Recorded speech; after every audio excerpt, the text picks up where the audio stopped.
Deus abençoe. Obrigado por estar conosco. Vamos orar e vamos dar início ao nosso estudo, ok, irmãos? Feche seus olhos aí e vamos falar com Jesus Cristo, nosso Senhor e Salvador. Paizinho, nós te louvamos, ó Deus, o privilégio de estarmos juntos mais uma vez, ó Deus, para estudar a Tua Palavra, Senhor, compreender mais dela, aprender dela, apreender dela, Senhor. E, ó Deus, realizados com Tua graça, possamos, ó Deus, compartilhar também sobre a Tua graça. Possamos viver em família, possamos viver, Pai, para a glória do Teu nome. É a nossa oração, em nome de Jesus. Amém. Amém. Vamos louvar ao Senhor, vamos adorar o nome de Jesus Cristo.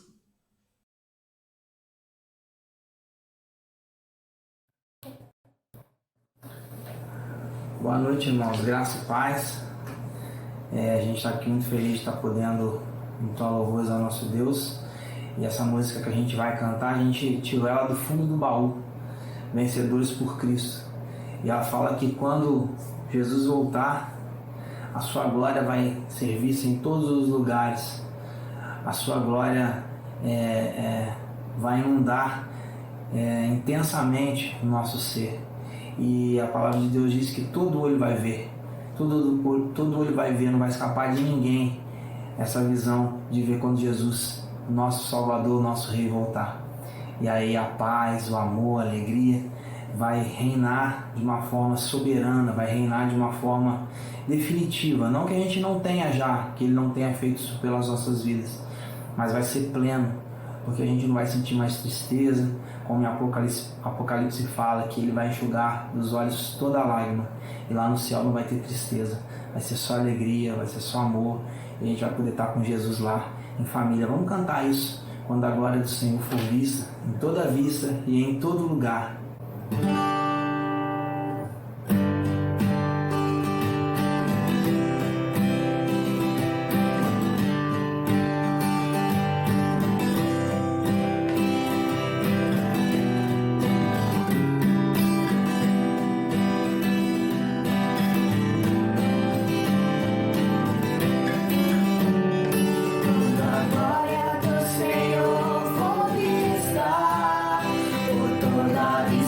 Em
Aleluia.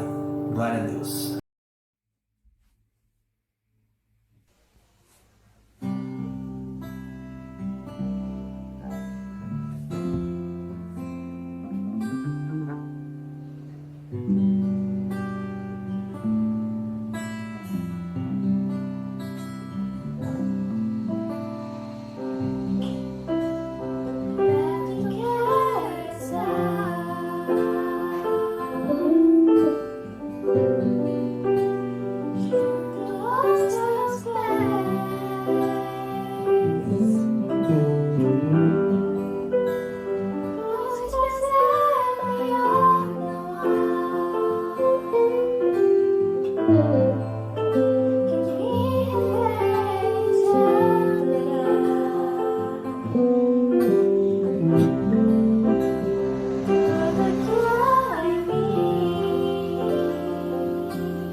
Muito bem, irmãos, vamos dar início ao nosso estudo sobre Jesus, família, né?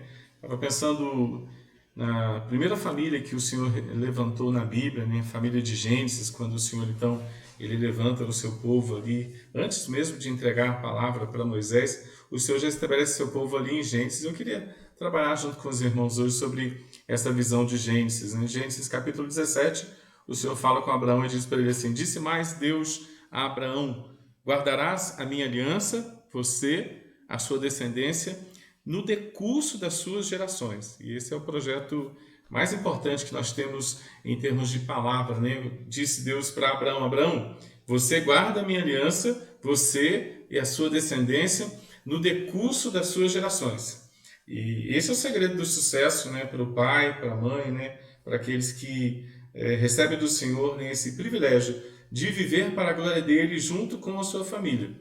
Então a gente conhece o Senhor, a nossa família também vai conhecer o Senhor, deve conhecer o Senhor, e no decurso das suas gerações vão vivendo para a glória de Deus. E Deus vai agora preparando a sua família, preparando o seu povo no livro de Gênesis. E a gente vai trabalhar um pouquinho sobre isso, né? A revelação divina, né? Para os patriarcas, a revelação a Abraão, não permanecer nos seus próprios conceitos, não permanecer nas suas tendas, né? Mas andar na direção da vontade de Deus. Entender que o tempo da espera é um tempo de consagração, é um tempo de adoração, crer na palavra, naquilo que o Senhor fala, na aliança do Senhor. Também a revelação depois para Isaac, comportamento diferenciado, submissão, uma consciência agora cristã para uma vida prática, né? E a gente fala cristã porque a gente entende que os patriarcas conseguem enxergar em Jesus no futuro também a consciência para o sucesso deles no momento. A revelação a Jacó, a gente percebe que a família está em crescimento constante, e a revelação divina para a família e uma conclusão desafiando a família então a viver com a palavra de Deus, né? Primeiro, a revelação divina, a palavra aos patriarcas, a base para a estabilidade familiar está na palavra de Deus, na palavra que vem do Senhor, no relacionamento que cada um como filho tem com o seu Pai eterno, com o Deus Todo-Poderoso, né? O treinamento da família cristã consiste em observar e guardar a lei do Senhor. E aí vem um texto interessante, Salmo 119, versículo 165, que deixa bem evidente a importância deste envolvimento com a palavra. E vai dizer assim, para a gente entender isso, né? Grande paz tem os que amam a tua lei. E isso de maneira familiar, de maneira individual, a gente entende que aqueles que vivem para a glória de Deus, aqueles que individualmente guardam a palavra de Deus, eles têm a convicção de que essa é a melhor estrutura, né? E a gente vai trabalhar a vida de Abraão quando Deus chama Abraão e fala: Abraão, deixa tudo que você tem e vai para um lugar, você e sua família, que eu vou te mostrar, e esse lugar eu vou usar vocês de maneira extraordinária, né? Toda a história bíblica desde o Antigo Testamento está fundamentada no relacionamento do Senhor com os seus filhos, através da observância daquilo que o Senhor fala, através das regras, dos regulamentos da palavra do Senhor. É através dela, da palavra do Senhor, que Deus se revela dia a dia, pacientemente e também profundamente aos seus filhos. Deus se mostrou lá no Antigo Testamento para as famílias de Abraão, a família de Isaac e Jacó, lá no livro de Gênesis, e ele é o grande Deus Todo-Poderoso, eu sou, e quando ele vai se identificar para Moisés, ele fala assim: eu sou o Deus de Abraão, eu sou o Deus de Isaac e eu sou o Deus de Jacó.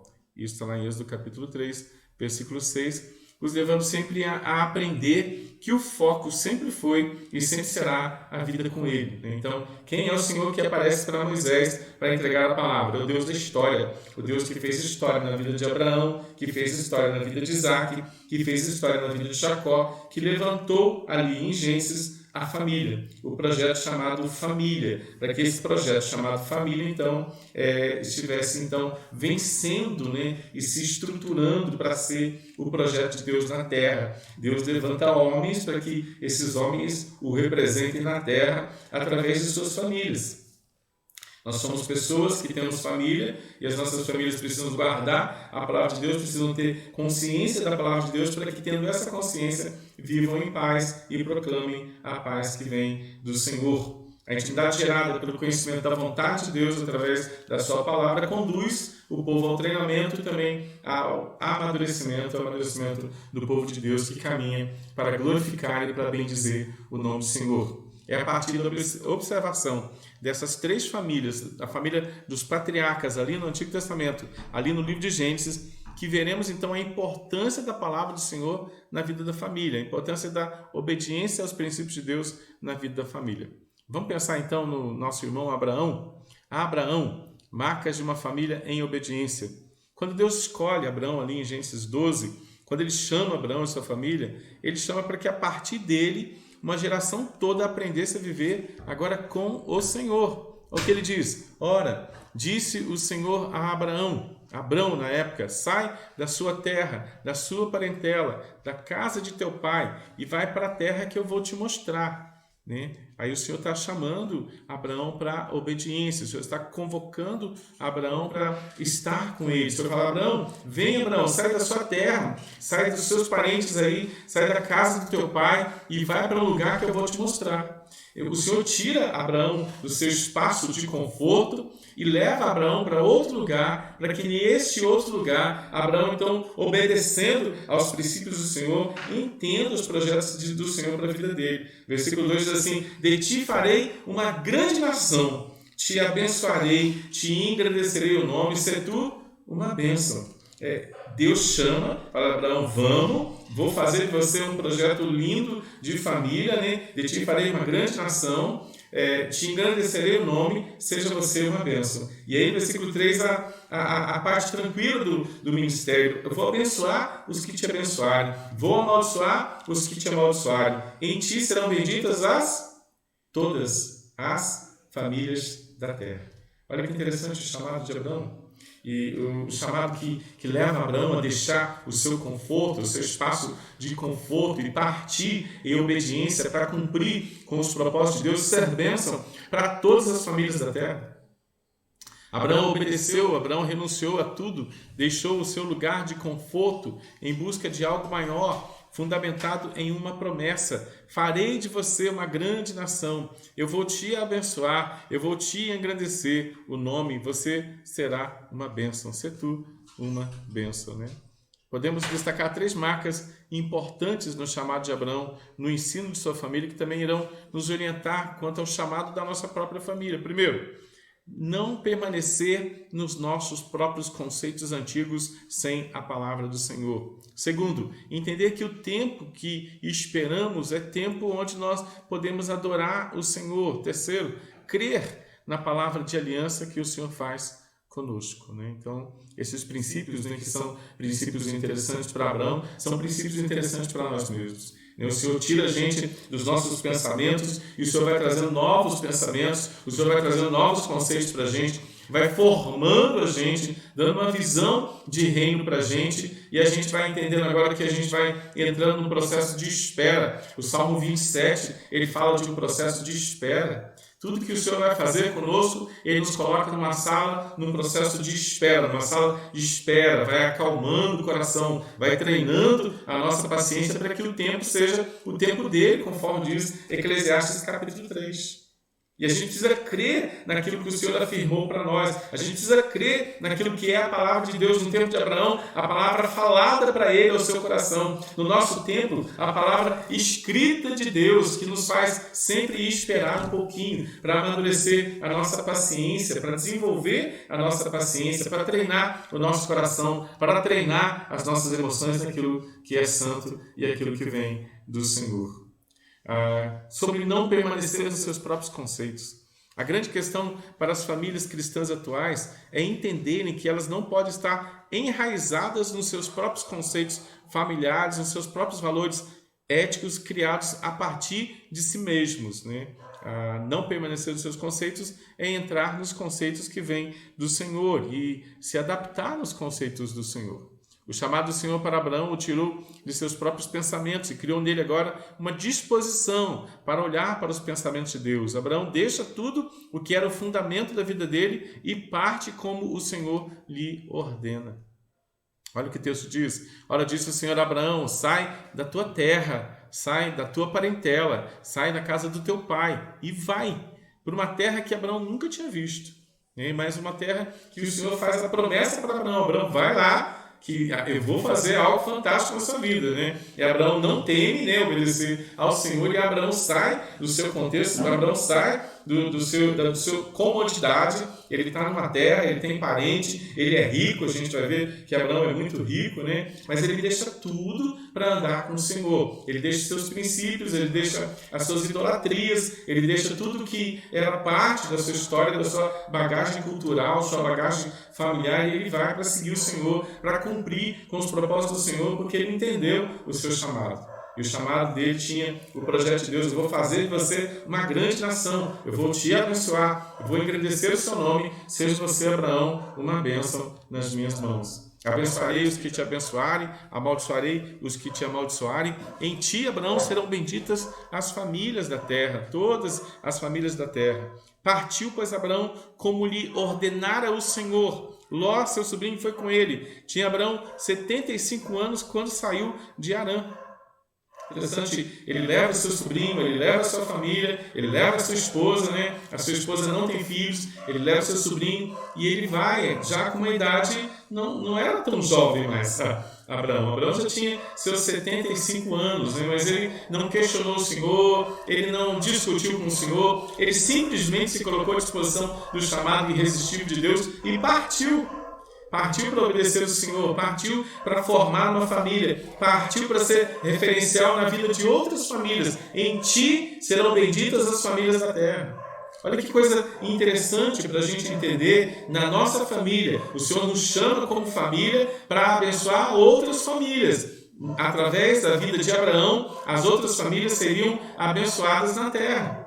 E esse é o projeto para Deus, o projeto de Deus para as nossas famílias também. O Senhor nos convoca como famílias para irmos para lugares distintos, e nesses lugares distintos, onde o Senhor mesmo nos planta, o Senhor quer que abençoemos as outras famílias da terra.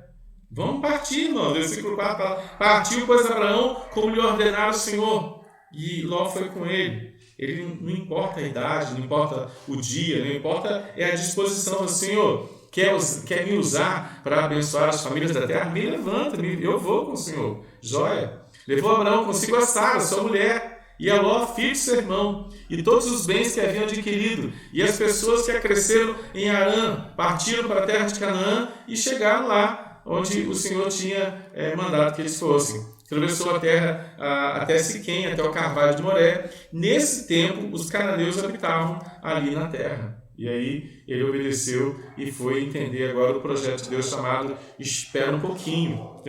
Obedecer, irmãos, também, obedecer ao Senhor também tem o projeto de esperar um pouquinho. A gente vai fazer a vontade de Deus e aí vai opa, Deus me mandou ir, então eu vou, e vai dar tudo certo, vai ser tudo muito rápido.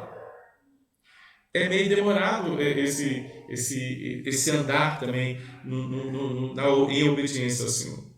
A gente precisa entender um tempo chamado tempo de espera. E nesse tempo de espera, infelizmente, tem um monte de gente que briga com o Senhor, que murmura contra o Senhor, porque não sabe esperar o tempo certinho do Senhor. Deus chama a gente, mas tem um tempo para a gente esperar. Tem um tempo para a gente aguardar, né, o momento em que Ele vai cumprir com os propósitos dele. Né? Tem uma participação aí, né, Mariana? Tem? Você quer falar já? Quer? Caminha mais um pouco, daí depois você fala, é isso? Então tá bom. Abraão ainda é chamado de Abrão, chega no destino, uma terra já habitada, mas que o Senhor promete que será dele e da sua descendência. Ainda não havia nada concretizado ainda naquele momento, mas Abraão chegou no lugar que o Senhor tinha prometido que ia dar para ele. Você sabia que o lugar onde você foi plantado é um lugar onde o Senhor plantou você com um projeto de transformar pessoas? Deus plantou a sua família num lugar específico, num momento exato da vontade dele, para que a gente seja referencial de graça na vida das pessoas que estão por perto da casa da gente, né? Então é interessante a gente entender isso, né? Abraão chega numa terra onde ele não sabia nada, uma terra que ia ser dele, né? Uma terra que o Senhor colocou ele, para ele fazer diferença com a sua família, para ele trazer um projeto de avivamento e graça, né? Junto com a sua família.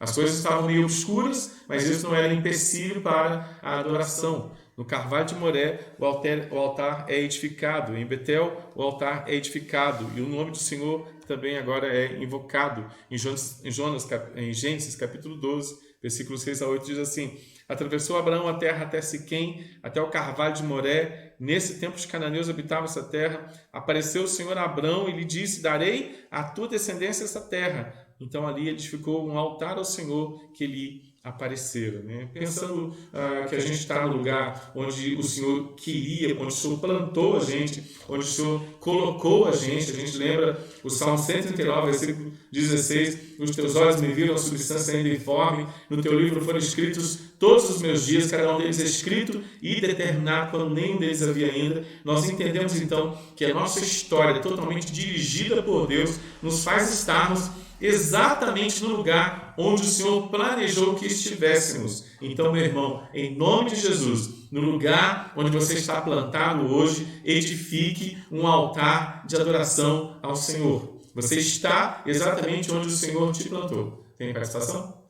Então participe. Mariana. A Cosmo comentou: nós estamos todos em treinamento. O Helder colocou: em Abraão vemos claramente e perfeitamente a soberania de Deus e sua governabilidade. Deus o manda para Canaã, leva Jacó para o Egito através de José e depois traz o povo de volta para Canaã por causa da promessa. Por isso temos que confiar em Jesus nesses tempos difíceis. Jesus governa. Aleluia. Aleluia. Quem mais? O missionário Alcino colocou: é bom lembrar que da descendência de Abraão nasceu Jesus Cristo para nos salvar. Por meio de Cristo, somos chamados para abençoar nossa família e assim conquistar mais famílias para junto adorar a Deus. E é interessante que nesse espaço, nesse intervalo de espera, o altar é fundamental. Nesse momento onde nós sabemos, agora, se a gente não sabia, que a gente fique sabendo que a gente está exatamente onde o Senhor planejou que estivéssemos. E porque estamos exatamente no lugar onde o Senhor planejou que estivéssemos, é bom que tenhamos altar de adoração exatamente no lugar onde o Senhor nos plantou. Que o Senhor nos ensine a nos dobrarmos diante dele em qualquer situação, na consciência do governo dele, na consciência de que fomos colocados nos lugares onde estamos com as nossas famílias para exatamente, primeiro, glorificar, adorar, bendizer o nome santo do Senhor. E também entender que estamos num processo de treinamento e que o Senhor irá nos usar para proclamar as suas virtudes para aqueles que estão colocados por perto da gente, né? O Senhor já deu gente para a gente levar o Evangelho. São os nossos Simões, as pessoas que Ele coloca perto da gente, né? As pessoas que Ele coloca para trabalhar junto com a gente, as pessoas que Ele coloca para morar perto da gente, as pessoas que estudam conosco, as pessoas das nossas eventualidades, são famílias que as nossas famílias podem abençoar. Tem mais participação? Não? Então tá bom. Passando dali para o Monte Oriente de Betel, armou sua tenda, ficando Betel ao ocidente e Ai ao oriente. O que ele fez ali? Ali edificou um altar ao Senhor e invocou o nome do Senhor. Presta atenção numa coisa bem interessante, irmãos. Antes mesmo de Deus usar a gente, Ele vai fazer com que o adoremos. Okay? O fim principal do homem é glorificar a Deus e ser feliz nele. A partir do momento que a gente glorifica a Deus e é feliz nele, o Senhor nos usa. Enquanto a gente não glorifica a Deus, enquanto a gente não é feliz no Senhor, o Senhor não nos usa. Porque o Senhor não usa vaso insatisfeito. O Senhor usa vaso satisfeito. Então, Abraão, os lugares onde ele chega, ele vai edificando o altar ao Senhor, ele vai invocando o nome do Senhor, ele vai tendo vida devocional, ele vai tendo vida no altar. E aí vale a gente pensar, se você tem vida no altar, Deus vai te usar. Se você não tem vida no altar, Deus não vai te usar.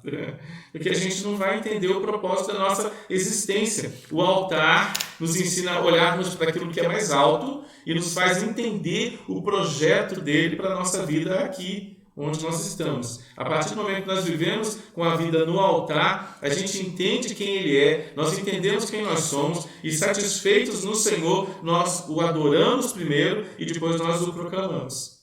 Que isso fique bem claro para nós e que isso seja os motivos da nossa estrutura e a nossa vida com o Senhor Jesus Cristo. Precisamos crer também na palavra do Senhor, precisamos crer na aliança que o Senhor fez conosco. Deus promete uma grande descendência, mas Sara, neste contexto, que ainda era chamada de Sarai, esposa de Abraão, era estéril. Como é que a gente faz, irmãos, se a gente começa a entender e a gente começa a olhar para as possibilidades, a gente não vê nada tão claro, a gente não vê as coisas assim tão possíveis dentro da nossa contemplação. Imagina Deus te chama e fala assim, você vai ser pai de uma grande multidão. Aí você olha para o lado, o que você enxerga? Uma mulher que não pode gerar filhos, uma mulher que é estéril. Será que Deus falhou no seu chamado? Deus fala que você vai ser pai de uma grande multidão, mas do seu lado tem uma mulher que é estéril, que não pode conceber. E agora?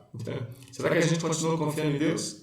Apesar de mostrar ao Senhor algumas possibilidades, Eliezer, o menino que trabalhava na casa de Abraão, mostrar Agar, Eliezer, quem contempla é Abraão, Agar, quem contempla é a sua própria esposa. Abraão precisaria acreditar não nas possíveis situações criadas por ele mesmo, não nas situações criadas por sua esposa, mas ele precisava acreditar naquilo que o Senhor havia dito para ele, aquilo que o Senhor havia prometido para ele. Irmãos, a gente está numa terra, a gente está servindo ao Senhor na terra e parece que as coisas estão andando na dimensão do impossível. Mas a gente não crê no impossível, a gente crê no Senhor. A gente não crê que o Senhor nos largou aí por acaso. A gente não crê que mora numa família, numa casa por acaso, que mora com vizinhos por acaso, que trabalha num trabalho por acaso, que estuda numa escola por acaso, que tem amigos por acaso. A gente não vive de acaso. A gente vive de propósitos. A nossa família tem propósitos, os nossos vizinhos foram colocados ali com propósito, os amigos foram colocados na nossa vida com propósito. Tudo que nós temos na vida tem propósito do Senhor. E o propósito do Senhor é que a gente se conscientize de quem nós somos para Ele e possamos então levar esse conhecimento de Deus às pessoas. Primeiro, invocando o Senhor nos altares. Não existe vida ativa sem vida no altar. Se você tem vida no altar, você tem vida ativa na presença de Deus. Você congrega não somente na igreja, você faz culto não somente na igreja, mas você tem uma vida devocional. Uma vida devocional dentro de sua casa, fora da sua casa, a sua vida devocional é vista através das suas atitudes. A gente não trabalha em cima de impossibilidades. A gente trabalha em cima daquilo que Deus preparou para nós vivermos para a glória do seu nome. A promessa era assim, no capítulo 15, versículo 4. Aquele que será gerado de ti, esse será o teu herdeiro.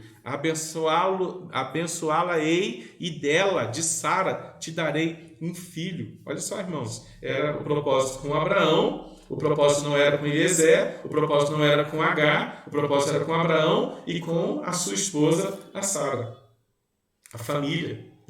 Ia nascer Isaac, não era para ele se empolgar nem com Eliezer, nem com Agar e nem com Ismael. Deus tinha um projeto ainda chamado Isaac na vida dele. Um projeto de riso, um projeto de alegria, um projeto onde ele poderia entender, né, os projetos do Senhor através do nascimento de um filho seu e da sua esposa Sara.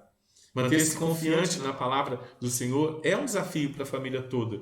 Ela revela a vontade dele para cada um de nós, cada um da família, e por isso precisa ser observada, guardada e aplicada, ainda que todo o processo pareça sem sentido, demorado aos nossos olhos, que são sempre tão limitados. A gente precisa viver pela fé, a gente precisa viver crendo naquilo que é a promessa de Deus. Eu vou fazer, eu vou ser com você, de ti farei uma grande nação, e Deus não mente. Acredita, espera. Enquanto o Senhor não realiza o que Ele prometeu, vai adorar. Vai invocar o nome dele, vai ler a Bíblia, vai ter tempo devocional na presença do Senhor, vai contemplar as promessas de Deus. Deus é lindo, Deus é maravilhoso nas suas estruturas escritas, né? Vai contemplar, vai conhecer, vai aprender, vai apreender, para que no momento certo você possa colocar, nós possamos então colocar em prática o conhecimento de Deus, que é maravilhoso. Nos planos perfeitos do Senhor não há nada sem sentido e nada sem conclusão. Todas as coisas cooperam para o bem daqueles que amam a Deus, daqueles que foram chamados segundo o seu propósito. Os dias foram escritos e determinados. E como essas certezas fazem falta na família. As famílias precisam, pelo menos, decorar esses 2 versículos, né? Todas as coisas cooperam para o nosso bem, né? Toda a nossa vida está escrita e determinada na presença de Deus para que a gente possa glorificar e bendizer o nome do Senhor. Mariana. Está aqui. Está ali com a sua mãe. Participação da Cosma e nosso irmão Serginho. Cosma. A Cosma. João 42, Então respondeu... É Jó. Jó 42. Então respondeu Jó ao Senhor: Bem sei que tudo podes, e nenhum dos teus planos podem ser frustrados. O presbítero Serginho colocou: Você, destacando a importância do altar, nos traz à memória o valor de que eles davam ao altar. Por toda a trajetória de Abraão, Isaque e Jacó, veremos em cada local que eles chegam, em cada aparição ou ação de Deus, eles faziam ou levantavam um altar para adorar ao Senhor. Nossa vida também precisa ser e estar no altar. Amém. Tem o Alcino também. Hoje estava lendo o livro, Em Seus Passos, o que faria Jesus, e comecei a pensar o que eu tenho feito para fazer a vontade de Deus. Qual é a vontade de se não adorar e glorificar o teu nome? Tudo o que faço tem de girar em torno a glorificar a Deus. A Cosma falou dos planos de Deus, né? O Senhor, Ele não frustra os planos que Ele tem. Os planos do Senhor não são frustráveis. O Senhor é imutável nos seus planejamentos e decretos, né? Então, o que Ele planejou vai acontecer do jeito que Ele planejou. E Ele é imutável nos seus planejamentos, né? Serginho falou dos altares. Nos altares, olha que legal, né? Nos altares é que nós confiamos nos planos eternos do Senhor. Se a gente tem vida no altar, a gente diz: Senhor, seja feita a sua vontade aqui na terra do mesmo jeito que é feita aí no céu. E o Alcino falou em meus passos, o que faria Jesus? As nossas orações, elas deveriam ser sempre assim: Senhor, o que o Senhor quer que eu entenda, compreenda, o que o Senhor quer que eu faça, né? Tem esse filme aí para você que está de quarentena, ou se você não está de quarentena, reserva 1h30 do seu dia aí e assista esse filme também, em meus passos, o que faria Jesus? Um filme interessante, um filme bonito, que está disponível aí no YouTube. Também um filme Guerra Interior, ainda também está liberado aí no YouTube. Né? São filmes interessantes para a gente aprender, né, sobre essa luta, para fazer a vontade do Senhor, para acreditar no Senhor e viver debaixo da sua santa vontade, né? Como essas certezas fazem falta na família. E entender que todas as coisas cooperam para o nosso bem. A gente não precisa reclamar, a gente não precisa murmurar, a gente não precisa fazer cara feia. Deus está no controle. O Senhor escreveu os nossos dias para nos treinar, para nos amadurecer e para que seu nome seja glorificado. Tudo que o Senhor faz é para que seu nome seja glorificado em primeiro lugar e para nos treinar e nos amadurecer. Mais para a situação? Rodolfo colocou: A presença de Deus manifesta-se em pequenos fatos que ocorrem na vida de cada cristão. Deus não precisa se mostrar a todo tempo em sua grandiosidade, mas cada cristão verdadeiro verá com a luz da sabedoria divina cada manifestação de Deus. Muito bom, exatamente, né? Tem um texto chamado em Provérbios capítulo 3, versículo 6, que ele fala assim: reconhece o Senhor em todos os seus caminhos e Ele endireitará aqui, ó. Ele endireitará aqui as nossas veredas, né? Se nós conseguimos entender o governo absoluto de Jesus em todo o tempo, vai melhorar a nossa vida demais. Vai melhorar 3 coisas na nossa vida. Vai melhorar a nossa ação, vai melhorar a nossa oração e vai melhorar a nossa adoração. O Senhor está no controle. Todos os dias foram escritos por Ele. E nós sabemos que todas as coisas cooperam para o nosso bem. Como faz falta a família, todo membro da família, compreender isso e viver uma vida mais satisfeita, uma vida mais santa por causa da justificação. Estamos na terra, não somos da terra, mas enquanto estamos na terra, precisamos confiar plenamente no Senhor, nosso Salvador e nosso Deus. Muitos são os membros da família que estão frustrados, cansados, perdidos, desanimados por não manterem uma confiança correta, muito bem firmada, uma visão, uma cosmovisão muito correta acerca da soberania de Deus. Uma visão correta, bem firmada no Senhor, uma esperança concreta em Jesus e na sua aliança. Precisamos viver para a glória de Deus, precisamos viver no centro da vontade de Deus, entendendo que o Senhor não perde controle de nada.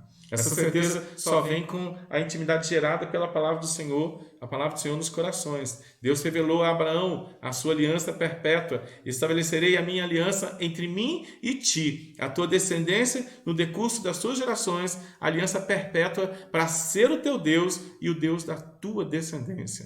como é importante a gente lembrar, como é importante a gente ter consciência que Deus é o meu Deus, mas Ele é o Deus da Raquel, Ele é o Deus do Mateus, da Isabel e da Mariana. Eu preciso confiar nisso. Eu não consigo amar o Mateus, a Isabel e a Mariana e a minha esposa como Deus ama. Mas nunca, mas nem 10%. Mas nem 1% do amor que Deus tem pela minha esposa, do amor que Deus tem pelo Mateus, pela Isabel e pela Mariana, eu consigo ter.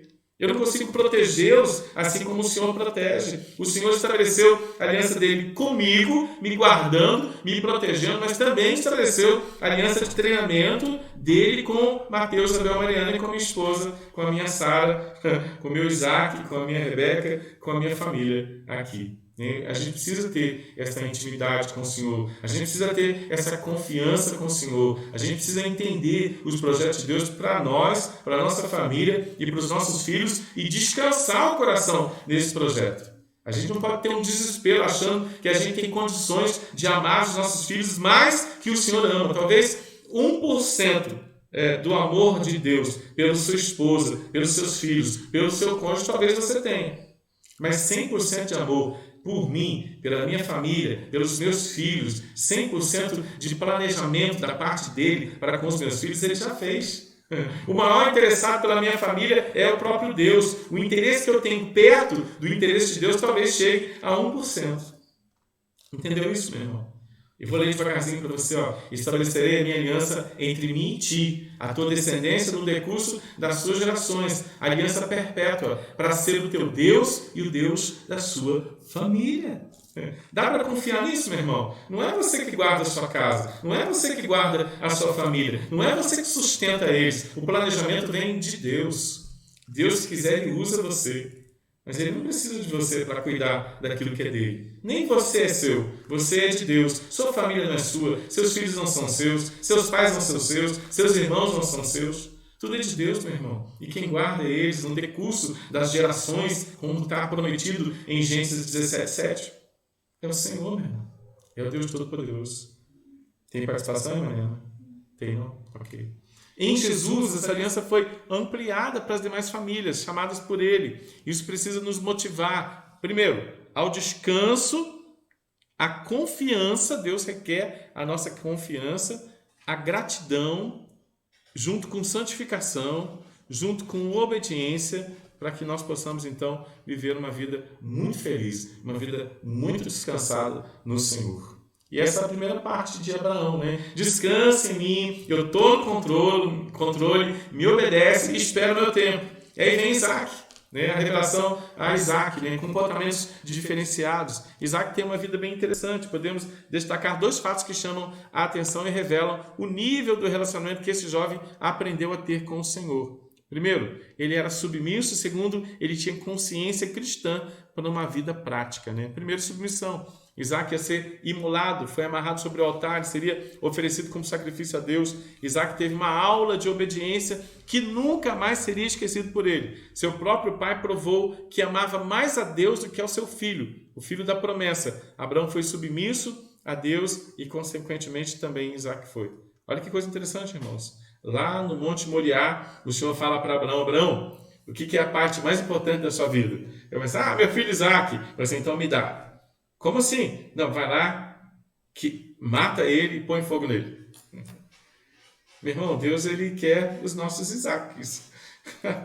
Ele requer a nossa família. Ele requer que nós sejamos deles, que a esposa seja dele, que os filhos sejam deles e não sejam nossos. Ser nosso é trabalhar em cima dos nossos padrões. Ser de Deus é trabalhar em cima dos padrões de Deus. E Deus falou assim: eu quero Isaac mortinho, lá no Monte Moriá. E o que Abraão falou assim? De jeito nenhum.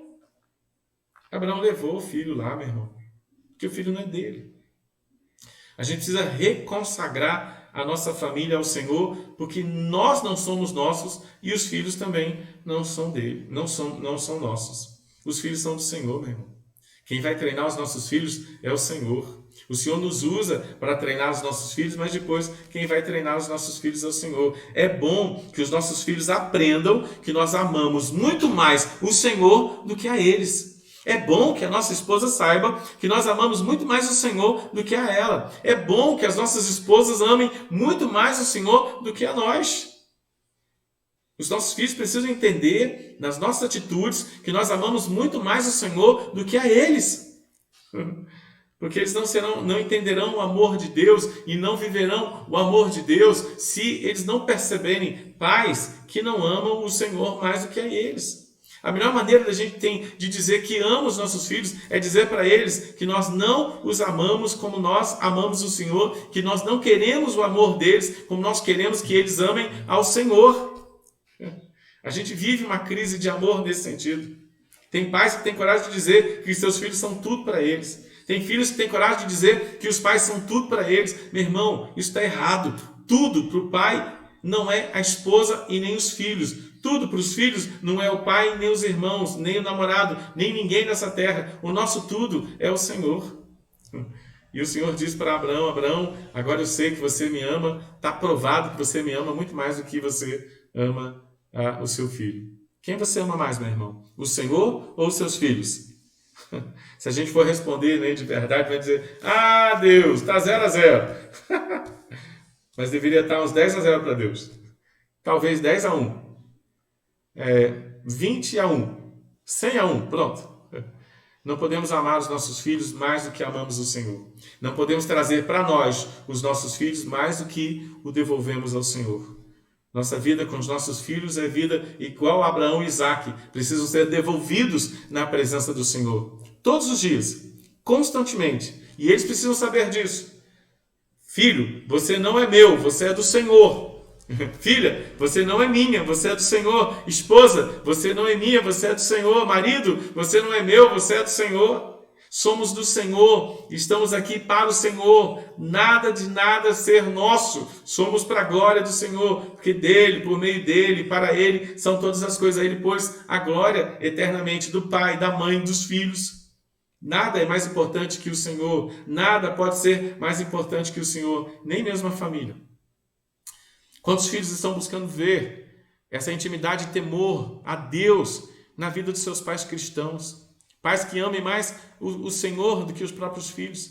Será que os filhos estão desenvolvendo intimidade e submissão ao Senhor? Será que os filhos estão crescendo revoltados em relação à ação do Senhor em suas vidas, porque ainda não entenderam, por causa, muitas vezes, do pai e da mãe, que o Senhor é mais importante, que o Senhor tem o seu tempo, que o Senhor tem o seu treinamento?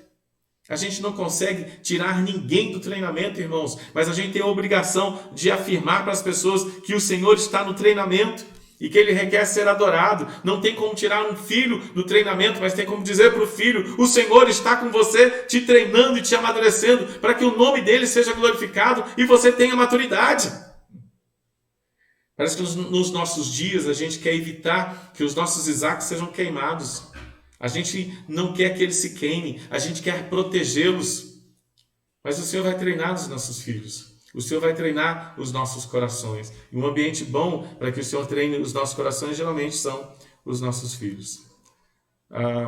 Precisamos ter consciência cristã na vida prática, aprendendo com Isaac. Isaac precisava se casar.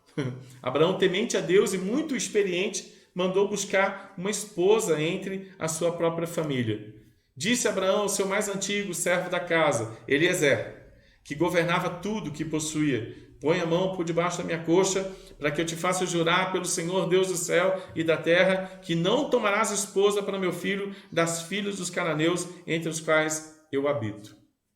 Interessante que essa consciência, né, ela vem para Eliezer, essa consciência vem para Isaac, que ele não poderia se casar com qualquer esposa. E aí Abraão diz para ele, chama Eliezer e fala: Eliezer, me jura, um juramento. Colocar a mão debaixo da coxa era um juramento. Você vai me jurar agora, ok? Que você não, eu quero que me jure pelo Senhor Deus dos céus, que você não vai buscar esposa para o meu filho dessas pessoas que não têm consciência da presença de Deus, que não têm consciência do chamado de Deus, que não têm consciência da graça de Deus. E ele jura, e ele obedece ao seu chefe, ao seu mestre, quase pai, Abraão. Que reação Isaac teria? Será que ele queria pelo menos ter a chance de escolha? O texto mostra Isaac fazendo algo bem interessante, bem submisso para um jovem, enquanto esperava pela esposa. Ele estava no campo e ele estava meditando. Lutero diz que ele estava orando, né? Ele estava pensando, meditando, ditando para si mesmo, né? O que Isaac aprendeu com seu pai, que foi sendo desenvolvido por Deus em sua própria vida, foi aplicado nessa situação. Ao invés de fazer as coisas de maneira desesperada, Isaac tinha um tempo para meditar. Isaac tinha um tempo para pensar nas coisas de Deus. Ele queria uma esposa, ele queria muito se casar, e ele estava lá no templo, lá no ambiente aberto, lá meditando, pensando no Senhor, falando com o Senhor, orando e dizendo: Senhor, me dá uma esposa que não me tire dos seus caminhos. Senhor, me dá uma esposa bonita. Senhor, prepara uma Rebeca maravilhosa para mim. Coisa boa, né? Os filhos saberem aguardar uma mulher que vai colocá-los no centro da vontade de Deus e não vai tirá-los do centro da vontade de Deus. Os filhos aguardarem um cônjuge que comungue da mesma fé, que celebre a mesma fé, que adore o mesmo Deus, que ame o altar, que congregue espiritualmente dentro do templo e congregue espiritualmente também fora do templo, que tenha uma vida cultica na presença de Deus. Alguém que olhe para a misericórdia de Deus, que ame a misericórdia de Deus. E o Senhor prepara para ele uma pessoa que é muito parecido com o preparo que ele tem. E eu acho interessante os pais sempre pensarem, né? O preparo que eu dou para o meu filho, né? E aquilo que eu ensino meu filho a fazer e esperar, é exatamente o que vai acontecer, né? Onde que um Isaac encontra uma Rebeca? No altar. Onde que o Isaac vai encontrar uma Rebeca? No altar. Onde que você está procurando a sua Rebeca? Se você está procurando a sua Rebeca no altar, você vai encontrar. Se você está longe do altar, você vai encontrar pessoas que estão longe do altar. Onde você está? Se você tem uma vida de meditação, uma vida de contemplação, o seu cônjuge vai vir de lá. Se você não se importa com isso, o seu cônjuge vai vir de um distanciamento de Deus. Se você está perto de Deus e está clamando ao Senhor, vivendo uma vida de meditação, uma vida devocional, o cônjuge que vai chegar na sua vida é um cônjuge que está lá no altar. Senhor, eu quero alguém que te ame. Vai chegar alguém que te ama. Se você está longe de Deus, não tem vida devocional, está afastado de Deus, está bem longe, você vai encontrar gente bem longe. É complicado isso. A gente precisa de um despertamento nesse sentido também, né? Ao invés de correr atrás de alguma moça, Isaac, o que ele fez? Esperou no Senhor. E Abraão, como um pai temente a Deus, entendeu que o bem-estar do seu filho, mesmo que Isaac já não fosse mais uma criancinha, era importante e ainda precisava da sua atenção. Então é por isso que ele chama Eliezer e fala assim: Eliezer, vai lá buscar uma menina santa para meu filho, porque meu filho leva uma vida séria com Deus.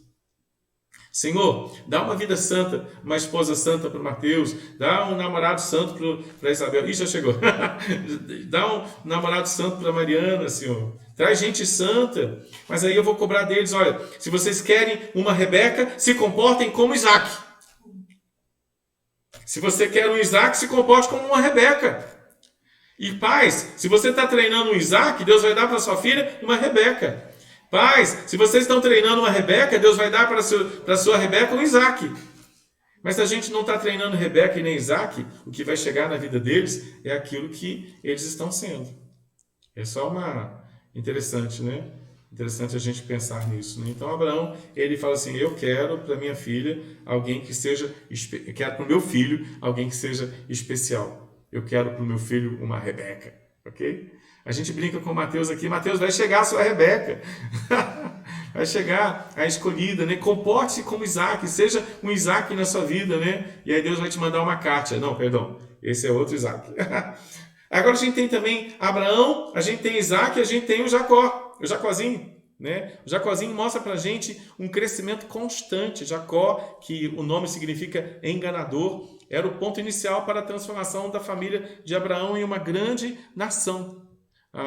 No entanto, esse homem precisou ser moldado, trabalhado, burilado, precisou ter seus erros evidenciados, precisou passar por treinamentos que o transformaram de enganador agora para Israel, um príncipe junto com o Senhor. Jacó estava em constante crescimento, né? Não é pecado estar em constante crescimento. Não é pecado a gente não estar pronto ainda. O importante é a gente saber que a gente está no caminho. O importante é a gente saber que a gente precisa ser mudado. O importante é a gente entrar no combate contra a gente mesmo, né? E ir se condicionando, né, ao preparo do Senhor. Jacó estava sempre sendo tratado. Jacó estava sempre em crescimento.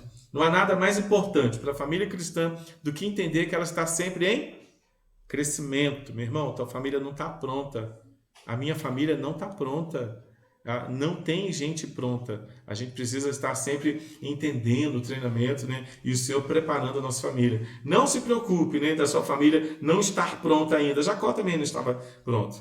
Não se preocupe da sua família não estar aquela maravilha ainda, né? Mas não deixe de lutar pela sua família, para que ela seja aquilo que ela pode ser, para que ela se adeque, né, à vontade de Deus, né, e possa amadurecer como família que vem para glorificar o nome de Jesus, né? A Rose está brincando que a Rebeca dele está lá em Araruama. Não há nada mais importante para a família do que estar em crescimento espiritual. Jacó precisou fugir de pessoas, mas nunca conseguiu fugir do Senhor, nunca conseguiu fugir do treinamento do Senhor. O episódio no Val de Jaboque é, sem dúvidas, um dos grandes momentos na vida desse homem, quando ele tem que lutar contra si mesmo. Levantou-se naquela mesma noite, tomou suas 2 mulheres, suas 2 servas, seus 11 filhos, transpôs o Val de Jaboque, tomou-os e fez-os passar no ribeiro, fez passar tudo o que lhe pertencia, ficando ele só, lutava com ele um homem até ao romper do dia. E a gente não pode fugir desse combate espiritual. Você precisa combater um homem terrível que tem dentro de você. Um Jacózinho que tem dentro de você, um homem antigo que existe dentro de você. O que Deus tem reservado para nós é Israel. Mas esse Israel que entra na nossa vida combate constantemente um homem chamado Jacó, que existe dentro da gente. Então Israel e Jacó é a luta do novo homem com a velha natureza. A nova natureza combate a antiga natureza. A nova natureza combate a antiga natureza. Isso é diário, meu irmão. Isso é diário, isso é diário. A gente vai perceber, né, como Paulo disse, né, que há um combate constante dentro do nosso coração e a gente vai permanecer nesse combate, porque esse combate é o projeto de Deus para a nossa vida. Você está combatendo não o Satanás, o diabo, nem os demônios. Você está combatendo o seu ego. Você está combatendo o seu velho homem. Isso é diário. Ficando ele só, lutava com ele um homem até o romper do dia. Vendo este que não podia com ele, tocou-lhe na articulação da coxa, deslocou-se a junta da coxa de Jacó na luta com o homem. Disse este, deixa-me ir, pois já rompeu o dia. Respondeu Jacó, eu não te deixarei ir, se não me abençoares. Olha que guerra espiritual gostosa. Senhor, me transforma, Senhor. Me muda, me molda, me forma. Me transforma, Senhor. Aí o Senhor pergunta para ele assim, mas por que você quer ser transformado? Qual é o teu nome? E ele responde, eu não sei se ele responde o nome ou se ele responde as características dele. Eu passo a perna nas pessoas. É um patriarca, irmãos. É um homem escolhido por Deus. Deus é o Deus de Abraão, de Isaac e é o Deus de Jacó também. É um patriarca, irmãos. Esse rapaz aqui é um patriarca. Ele fala para Deus, Deus, eu não estou pronto por dentro, Senhor. Eu ainda sou um velho homem. Então disse, já não te chamarás acalcanhador, e sim príncipe, pois como príncipe lutastes com Deus e com os homens, e prevalecestes. Tornou Jacó, dize, rogo-te, como te chamas? Respondeu, por que perguntas pelo meu nome? E o abençoou ali. Aquele lugar, ele acabou respondendo, né? Chamou Jacó Peniel, ver o Senhor face a face, pois disse, vi Deus face a face, e a minha vida foi salva. Meu irmão, olha que definição histórica de treinamento pessoal. Ele está com o Senhor, ele luta contra si mesmo, ele prevalece no Senhor. E depois que ele prevalece no Senhor, ele é abençoado pelo Senhor, e ele diz assim, Peniel, tenho visto o Senhor no altar, tenho invocado o Senhor, tenho contemplado a face do Senhor, e a minha vida foi salva. É individual, irmãos. É um patriarca. É alguém que vai abençoar as famílias da terra. As 10 tribos de Jacó, as 12 tribos de Israel, as 12 tribos de Jacó, que vão esparramadas agora na Palestina e começar um avivamento cristão. Vão proclamar o evangelho da graça de Deus por toda a terra. Não estamos prontos, mas estamos sendo sempre preparados para que o nome de Deus seja glorificado no nosso preparo. É Deus de Abraão. Deus tira a gente de uma terra, é Deus de Isaac, Deus dá humildade, Deus dá compromisso, é Deus de Jacó, estarmos sempre em treinamento espiritual, amadurecendo para glorificar o nome de Deus, contemplando a face de Deus e sendo amadurecido para a glória de Deus. Jacó toma sua família, uma família construída dentro de um contexto de uma certa confusão, desde o dia de seu casamento, lá em Gênesis 29, onde tem Raquel e tem Lia, e ele agora, mesmo estando mais velho, mesmo tendo a sua vida já mais estabelecida, finanças, filhos, nome, precisava ainda crescer, amadurecer, precisava ainda enfrentar situações para que ele fosse maduro, para que ele fosse um homem que desse testemunho do Senhor. Então o Senhor o leva ao Val de Jaboque para que ele lute contra o seu próprio caráter e entenda que é necessário desenvolver o caráter de filho de Deus. E não é o projeto para cada um que é membro da família? Tem algo mais importante do que o marido lutar contra o seu próprio caráter e entender que é necessário desenvolver o caráter de filho de Deus? Tem algo mais urgente e necessário do que a esposa lutar contra o seu próprio caráter e entender que é necessário desenvolver o caráter de filho de Deus? Será que tem algo mais urgente que os nossos filhos nos contemplar lutando contra o nosso próprio caráter e entendendo que é necessário desenvolver o caráter de filho de Deus? De príncipe de Deus? Não estamos aqui para nós, para a nossa história, para a nossa glória. Nós estamos aqui para a história de Jesus, para a glória de Jesus. É para isso que nós fomos plantados como famílias. Seja Abraão, seja Isaac, seja Jacó, seja Israel. Estamos aqui para a glória de Deus, irmãos. E ele entende agora essa luta. Ele prevalece nessa luta. Ele vence essa luta no Senhor. E agora ele pode dizer: Peniel, contemplei a face do Senhor e a minha vida foi salva. Quer ter vida salva, quer ter família salva, contemple a face do Senhor. Esteja na presença do Senhor e veja sua família sendo salva. Mas antes, se veja sendo salvo. Salvo para glorificar o nome de Deus, tendo o próprio caráter transformado, entendendo que é necessário crescer e amadurecer para que o nome do Senhor seja, então, glorificado e honrado pelas nossas vidas. Fala, Cosma! Jó 9. Então sua mulher lhe disse: ainda conservas a tua integridade? Amaldiçoa a Deus e morre. Muito bom. Mas ele lhe respondeu: falas como qualquer doida. Temos recebido o bem de Deus e não receberíamos também o mal? Em tudo isso não pecou Jó com seus lábios. E interessante que Jó poder dizer, né? Antes eu te conhecia como velho homem, agora eu te conheço como novo homem, né? Uma adaptaçãozinha. Antes eu te conhecia como Jacó, agora eu te conheço como Israel. Não é isso que Deus tem para mim? Não é isso que Deus tem para minha família? A maturidade que nos leve a glorificar melhor e bendizer o seu nome, então sermos benditos, né? E influência e graça para todas as famílias da terra. Deus colocou famílias na nossa vida, né? Vamos glorificar o nome dele e brilhar na vida dessas famílias.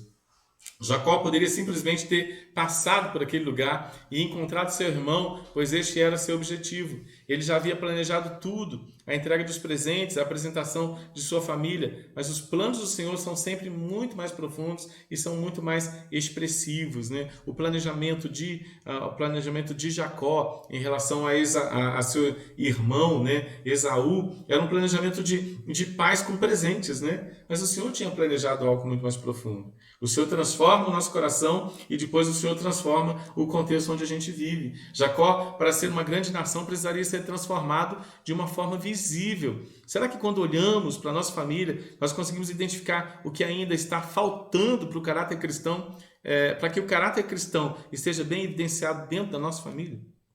Será que a gente está inventando regras ou será que a gente está se dispondo para que o Senhor trabalhe o coração da nossa família e a nossa família glorifique o nome de Jesus? Em família, muitas vezes, quando as coisas parecem que estão indo bem, nos sentimos meio acomodados, como se já estivéssemos alcançado tudo. Mas na vida cristã não é bem assim. Sempre existem pontos a serem tratados para que o caráter cristão apareça cada vez mais. E como esses pontos são tratados? Eles são tratados à luz da vontade soberana de Deus, à luz da palavra escrita de Deus, à luz da vontade do Senhor para as nossas famílias. Observando a palavra do Senhor, somos desafiados a nos perguntar, primeiro, temos nos acomodado em função de alguma estabilidade e não vemos mais a possibilidade de mudança e crescimento espiritual na família? Segundo, estamos sempre progredindo em nossa vida devocional individual e também familiar?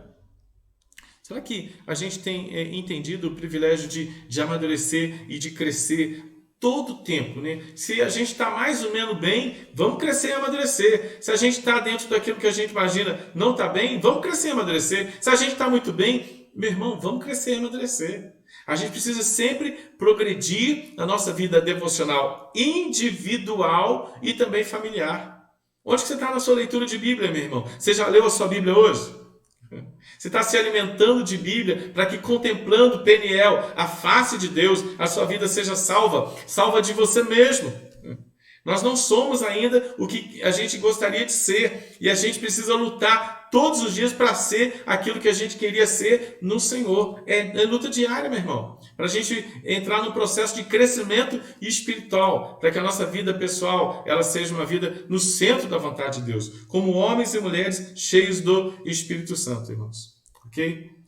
Vamos caminhar. A busca pelo crescimento constante é algo necessário para a família, é algo necessário para o pai, para a mãe e para os filhos. Lutar e ensinar os filhos a lutarem contra o próprio eu, seus desejos egoístas e orgulhosos, é um desafio para a vida toda. Não há tempo para acomodação, mas sempre há oportunidade para o crescimento espiritual. A gente entra numa vida cheia de vaidade e a gente agora precisa combater a vaidade com a verdade. Né? Tem uma luta dentro do nosso coração, vaidade e verdade, vaidade e verdade. Qual está vencendo a luta? Quanto mais verdade eu jogo na vaidade, mais eu deixo ela quietinha no cantinho. Quanto mais vaidade jogado na verdade, mais a verdade fica no cantinho. O que está prevalecendo na nossa luta? A vaidade ou a verdade? Luta aí, meu irmão. Luta aí, sai no tapa contra o pior inimigo que você tem, você mesmo. Sai no tapa contra a sua vaidade, contra o seu egoísmo, contra o seu orgulho, né? A gente precisa sair no tapa, irmão. Assim como Jacó brigou uma noite toda lá com ele, saiu no tapa contra ele para colocar a vaidade de lado, ser transformado pela verdade do Senhor, para acreditar, para confiar nos projetos santos do Senhor. Não há tempo para acomodação, mas sempre existe oportunidade para crescimento espiritual. Está crescendo? Está lutando? Aí a gente vai para a revelação divina. A revelação divina à família. O Senhor é o Deus da história, que escreveu a história e se revelou nela. Ele criou famílias desde o Éden e sempre as ensinou para que cumprissem os seus projetos escritos à sua palavra. No entanto, essas famílias precisaram passar por várias situações pelo seu próprio crescimento. O quadro hoje não mudou, somos famílias chamadas em Cristo Jesus, famílias que precisam estar em constante treinamento, para que a palavra de Deus seja o centro das nossas vidas. Atualmente temos visto uma geração de famílias frustradas, inclusive dentro da igreja, com pais cansados, esgotados, que não sabem como lidar com seus filhos, buscando muitas vezes soluções muito longe do ambiente bíblico. Ajuda externa de psicólogos, terapeutas, familiares, até mesmo amigos que tentarão achar o foco central do problema familiar, sem, no entanto, tratar a questão de fato produzindo uma geração que é distraída, uma geração que é mimada, uma geração que é indisciplinada. Conforme a história bíblica, o que a família cristã mais precisa atualmente é de um retorno sério, de um retorno sistemático, um retorno contínuo à palavra, que não pode ser ignorada, negligenciada ou também depreciada. A história dos cristãos é marcada pelo retorno à palavra. Depois da Reforma Protestante, um grupo de pessoas que ficaram conhecidos como os puritanos da Inglaterra priorizaram esse resgate da palavra, começando então dentro da família.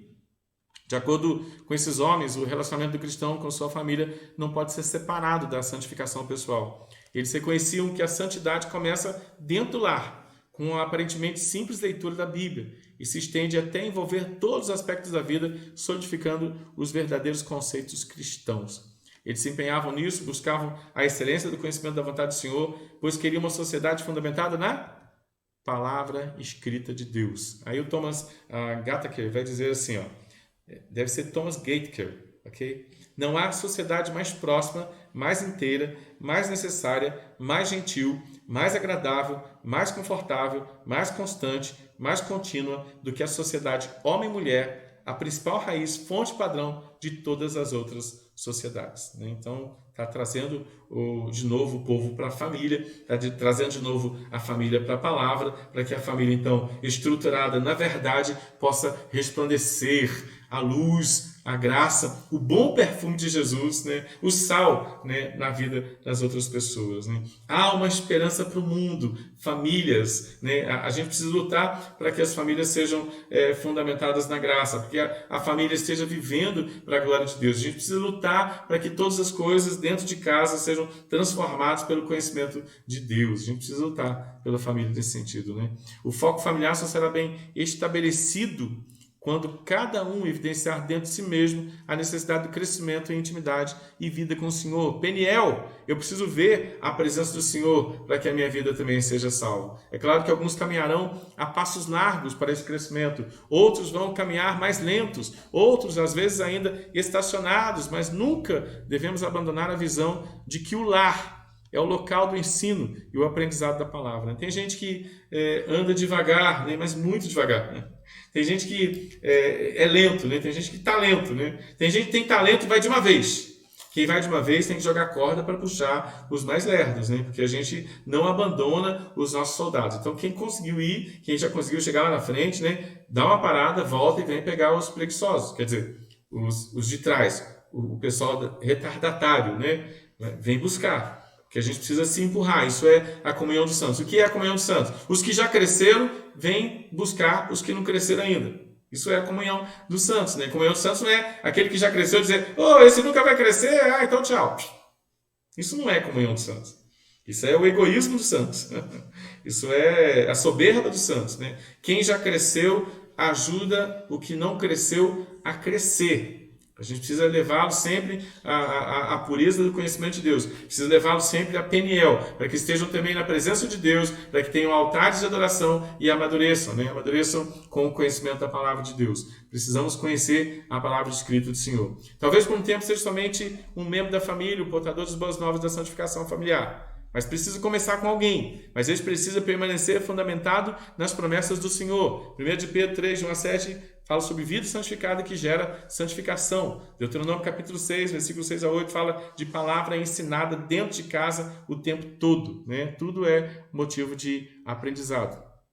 Que a partir dos exemplos bíblicos que, observando os bons modelos da história, possamos então priorizar as Escrituras, porque são elas que nos orientam, são elas que trazem a boa notícia da salvação, da presença da graça de Jesus, da providência de Jesus para a família toda. Né? A gente pode pensar, irmãos, que a família será bem organizada se ela estiver estruturada sobre a rocha. Porque vem rios, vem tempestade contra a família. E a família não vai cair se ela estiver fundamentada sobre a rocha. Né? Então, eu queria fechar o estudo de hoje pensando na rocha. Né? Eu queria incentivar você a pensar na Bíblia como uma estrutura de salvação, de Peniel para a nossa família. Primeiro, para mim mesmo. Né? Então, eu preciso ter leitura devocional. Minha esposa precisa ter leitura devocional. Meus filhos precisam ter leitura devocional. Né? Maridos que são sacerdotes, as esposas que são aquelas que auxiliam no sacerdócio. Né? A parte mais importante, a maior herança que eu posso deixar e que eu devo deixar para o meu filho é o conhecimento da palavra escrita de Deus. Não tem herança melhor, meu irmão. Não é estudo, não é bem. Você precisa ensinar seu filho a amar Jesus. Você precisa levar o seu filho para Peniel. Você precisa levar o seu filho para o Val de Jaboque. Você precisa levar o seu filho para uma luta constante contra o maior inimigo que ele tem, que é ele mesmo, que é o ego dele. Você precisa ensinar o seu filho que ele é egoísta, que ele é orgulhoso, que ele é vaidoso e que ele precisa lutar contra isso diariamente. Quando? Todos os dias em que ele existir. E como é que ele faz para lutar? Manda ele para a academia da alma, que é a palavra escrita de Deus. Olha que coisa linda que a Bíblia é. Olha que coisa linda, irmãos. Está vendo aí? A Bíblia tem 31.163 versículos. Maior versículo, Esther. Menor versículo, Êxodo 20. Aí você tem 2 Salmos, 14 e 53, que são idênticos e falam do pecado. O Salmo 119 fala da excelência da lei divina. O Salmo 117 é o menor capítulo da Bíblia. O Salmo 118 é o centro da Bíblia. Né? Entre o Salmo 117, que é o menor, e o Salmo 119 está o centro da Bíblia. O Salmo 118, o versículo 8. Né? A Bíblia é toda 66 livros aí para a gente se divertir, degustar, usar isso todos os dias do ano, né? De maneira bem sistemática. Olha aí a Bíblia. A gente pode depois, semana que vem, começar só com essa partezinha aqui, tá bom, irmãos? E explicar para vocês como é que eu acho a quantidade de capítulos que tem a Bíblia, como é que eu acho o centro da Bíblia. A gente semana que vem a gente começa exatamente com essa aula, tá bom? Maior capítulo da Bíblia, Salmo 119. Menor capítulo da Bíblia, Salmo 117. O que tem entre o Salmo 119 e o Salmo 117? O Salmo 118, que é o centro da Bíblia. Aí eu quero ler a Bíblia no ano. Se a Bíblia tem 1189 capítulos, eu quero ler a Bíblia toda em um ano. Eu tenho que ler 3 capítulos por dia, para que em um ano eu consiga ler a Bíblia toda. Eu quero ler a Bíblia 2 vezes por ano. Você tem que ler 6 a 7 capítulos por dia, para que você consiga ler a Bíblia toda em um ano. 2 vezes no ano. Tá bom, irmãos? Perdão. Eu quero ler a Bíblia 3 vezes no ano. Então, você tem que ler 3 capítulos por dia. Eu quero ler a Bíblia no mês. Ler 40 capítulos por dia. Eu quero ler a Bíblia em uma semana. Leia 170 capítulos por dia, né? Tá aí o desafio, né? Para você, né? Eu quero ler a Bíblia toda em um ano. 3 capítulos, né? Você vê aqui, ó, tá aqui, ó. Você lê 3 capítulos por dia. Leu 3 capítulos por dia, né? Eu acho que é assim, ó. Você pega de segunda, você tem de segunda a domingo. Então você vai ler. De segunda a sábado, você lê 3 capítulos por dia. No domingo, você lê 5. Em um ano, a leitura da Bíblia está concluída. Pastor, eu quero ler a Bíblia 2 vezes por ano. O que eu faço? De segunda a sábado, você lê 6 capítulos. No domingo, você lê... Quantos? 5. 5 capítulos. Não, daí é diferente, né? Aí você lê 6 capítulos, né? Aí o que vai acontecer? Finalzinho de junho, primeira leitura da Bíblia. Finalzinho de dezembro, segunda leitura da Bíblia. E aí o que você vai tendo? Intimidade com o Senhor. Aí você vai dizer assim: Peniel, contemplei a face do Senhor, lutei contra o Jacó que existia dentro do meu coração e me tornei cada dia mais Israel. Essa é a luta diária, meu irmão. Essa é a luta diária. Quanto mais leitura, mais poder e mais oração. Quanto menos leitura, menos poder e menos oração. Menos oração verdadeira. Quanto mais leitura, mais ação. Quanto mais leitura, mais oração. Quanto mais leitura, mais adoração. Quanto mais leitura, melhor para tudo em nossa vida. A gente vai tendo consciência de Deus e a família da gente vai amadurecendo e crescendo para a glória do Senhor. Nós temos um projeto aí, 50 dias com o Novo Testamento, né? Se você quiser, depois você entra em contato com a Raquel. A Raquel manda para você. Você vai ler 5 capítulos da Bíblia por dia. Em 50 dias você vai terminar a leitura do Novo Testamento. Eu nunca li nada na Bíblia. Por onde que eu começo? Tamo aí, ó. O projeto está aí. Entre em contato com a Raquel. Fala assim: Raquel, me manda aí essa tabela de leitura aí, porque eu quero ler a Bíblia todinha em 50 dias. Ok? Aí tá outro projeto, né? Outro projeto de leitura. Nós estamos seguindo esse projeto de leitura. A gente está lendo 2 vezes o Antigo Testamento, né? Está aqui, né? Todo marcado aqui.